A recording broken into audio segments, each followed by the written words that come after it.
Jimmie Johnson kicked off his title campaign in style today, winning the 55th Daytona 500.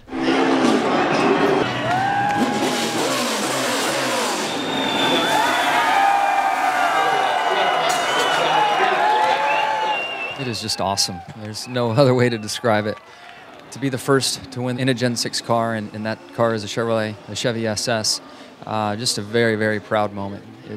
Plate racing, as we all know in here, has been a little tough on the 48 for the last few years, so I'm happy to get through it all. I feel like the speed our car had in it allowed me to really have control of the race there late, and I felt like I was sitting on something all day and was just ready to have some fun when it counted, and it did. The game's changed a little bit. It used to be defend the bottom, and right now it's defend the top. And in the closing laps, when we were all single file and I was leading, I just wanted to see what would go on with the middle or the bottom and not allow guys to really set me up based on my lines. And I ran the bottom, and no one really had a run or did anything. So it was an interesting race. Learned a lot through the course of the race with the new Gen 6 car. And at the end, when it was time to go, I knew that we had a straight race car with no scratches on it. And we worked real hard. We had a game plan down here the whole time. And every practice session, even though we were in single car drafts, we had an agenda and things that we worked on. And we made the car a little bit better each day, learned a little bit more about it, and kept perfecting it. And I had one heck of a race car today.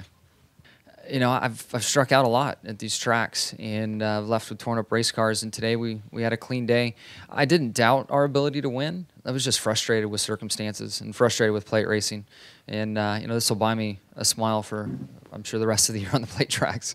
Jack, in your preview before the race, you mentioned that Jimmie Johnson always steps up to the mark. It seems as that was the case today. Yeah, I mean, he stepped up in true style and in true Jimmie Johnson fashion.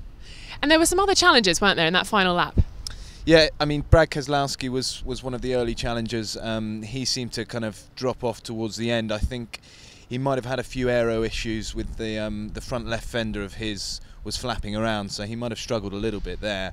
And obviously Danica Patrick, who was running in third for the majority of the latter part of the race, she was looking very strong. And in fact, you know, I said to you at one point, I think Danica could do this.